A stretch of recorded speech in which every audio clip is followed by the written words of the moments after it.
Okay, I have the best surprise for you. So I'm going to give you a little tour. We are losing light, so I'm going to be talking fast, but I'm going to put all the names of the varieties in the caption below, where I got plants from, and just all the information below. But we probably got 10 more minutes, maybe 15 of good light. Okay, so just so you know, over here are all of the lavender and blush chrysanthemums that I'm going to show you. And then over here, we've got all of the beautiful sunset tone chrysanthemums that I'm going to show you. So I thought I would just take you through quickly before we lose the light and show you all of the beautiful different varieties. So this year we did a big trial where we're growing 76 different varieties of chrysanthemums. So the great thing about mums, even though they've had a bad reputation for so many years and kind of fallen out of favor, the great thing about them is they bloom in the month of November. So after the garden fades, after frost has arrived, if you have a hoop house or a greenhouse where you can just give them a little bit of protection from the frost, they will give you so much beauty and bounty through November, sometimes even into early December. So I've been documenting mums, growing them, loving them for, 15 years now. But this year, I just wanted to see what were all the new varieties that were on the market, and then compare them to old, like longtime favorites. And I found some really good new discoveries. So let's just take a fast tour through all the mums. And then a huge thank you to Three Porch Farm for sending extra flowers for varieties that I wasn't growing in the garden. So some of these flowers are theirs that they shipped us. Most of them are ours. And then I'm also going to tag the sources that I got plants from in the comments. And then one more thing.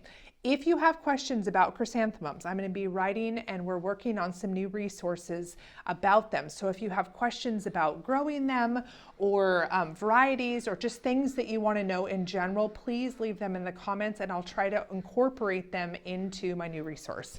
Okay, let's start at the top. So up here we've got Macetta Sunset, which is a really pretty kind of a rusty burnt orange with a single center, and it's kind of just a simple daisy-like flower. Then next to it we've got Ring of Fire, which is a new variety, new for me this year. Huge plants, big cascading branches of flowers, excellent for flower arranging. And then I just love the two tones of the gold and that kind of rusty orange. Then next to that, we have Judith Baker, which is a longtime favorite. Again, another kind of burnt orange variety with a little bit of gold in it and needly petals. And I love the two-tone effect. I think that's super pretty. Then here we've got a variety that I had labeled as Kelvin Tattoo, but it is not. So it is a mystery at this moment. And then I will change the variety in the caption when I figure out what it is. If you know, please let me know. This one is called Saffina. So it's a really pretty, the plants are gigantic. So it's misleading to see it in this small of a vase, but it's kind of a cherry red flower with yellowish green tipped petals that look like needles. Very long lasting, great cut flower, would be great for like farmers market bunches. And then, which is funny compared to this one called Wind Dancer, which is so delicate and kind of impossible to pick. It just like the petals will tangle on each other. So this one's tough as nails, and this one is very delicate, but they're both wonderful. Okay, down on this shelf, we've got Seaton's Coffee, which is a beautiful brick red. The buds start out kind of a richer, darker color, and then as the flowers open, they kind of get a more brown wash to them, kind of a cocoa color. Then we have Nijin Bigo, which this one was grown as a disc bud by Three Porch Farm. They took off the buds so the flower became larger. So pretty. Next to it, we have Bronze Fleece, which is a wonderful little spray type. The plants are nice and stocky, produce seems like millions of branches smothered in these little rusty orange flowers with these great honeycomb tufted centers, very long lasting, excellent to arrange with. This is Kelvin Tattoo, a really pretty kind of a coppery brownish orange, a longtime favorite, easy to grow, just a wonderful solid performer. We've got Senkyo Kenshin, beautiful kind of soft warm orange coral, needly petals. Looks like it belongs underwater, but it actually holds up really well. For as delicate as it looks, it's quite tough. I really like that one. Then tucked back here behind, we've got Kelvin Mandarin, which look like little tiny oranges. Plants are about 4 feet tall. Flowers are tough as nails, great for like farmers market bunches, and kind of what you think of when you think of a chrysanthemum. Then we go into Evening Glow, which is a really pretty coral color with golden centers. I love this one for arranging with. And then another favorite is this beautiful, what even color would I call this? Kind of a dusty rose mixed with apricot brushed in gold. This one is called River City.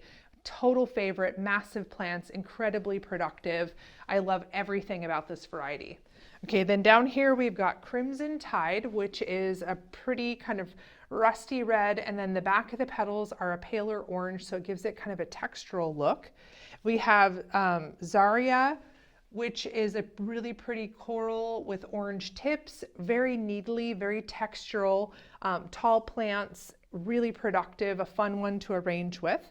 This is a solid performer. This is Apricot Alexis, and this one is just like tried and true, hard as nails, great color. Next year I'm going to try removing the buds when they're growing to get larger flowers, but this one is a solid one. It won't do you wrong. Then here we've got another really interesting novelty called Lava. If you like kind of yellows, this one is a sort of a soft buttercreamy yellow with a peach wash to it. And then you can see the tips of the petals hook and curl, and it doesn't even look real. For as delicate as it looks, it actually is quite tough. And then next to it, we have another really soft, pretty kind of buttercream yellow called Champagne Beauty. This is a new favorite, fantastic for arranging, big branching stems, just glorious. This one down here, we've got Fort Vancouver, another brick red, kind of a standard chrysanthemum. If you need something just to, do you right, this one is there for you, but it's not that exciting. Still a solid performer, it's been around forever. Then we go over to Divine Music, which is much different, kind of a cocoa, coral, brownish, orange. I don't even know how to describe the color, but this one is definitely a novelty. It looks like fireworks or sparklers, and I love that one. And then we've got two really nice dense orange ones. The first is George Couchman, which it's funny because I cut them short just for the display, but that plants are actually massive and the flowers are big and chunky, with the back of the petals are just a lighter color of orange, giving them more texture. And then here we've got Heather James, which is just a tick lighter in, just a one shade lighter in orange. They are so similar. I grow them next to each other and I have a hard time telling them apart. So if you had to grow one, I would say Heather James is a stronger grower, and I like the shade of orange a little bit better. And then the last one on this shelf is called Coral Reef, and it really does look like a coral reef. It is a really pretty kind of pumpkin orange with a golden center and long needly petals.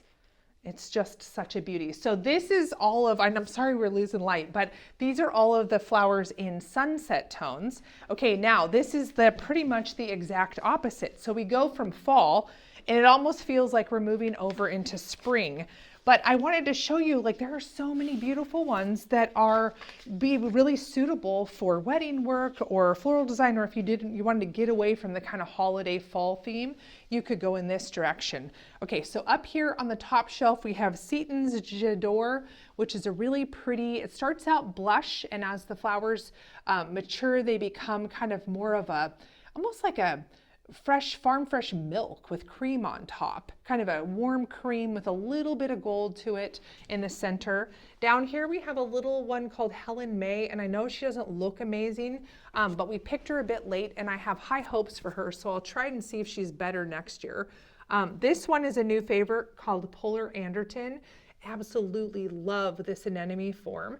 And the outer petals are the slightest blush, and then the center is that warm vanilla-y cream, just with the tiniest little yellow kind of buttercream wash. Fantastic to arrange with. Then up here is a variety called Satin Ribbons, which everybody is always clamoring for.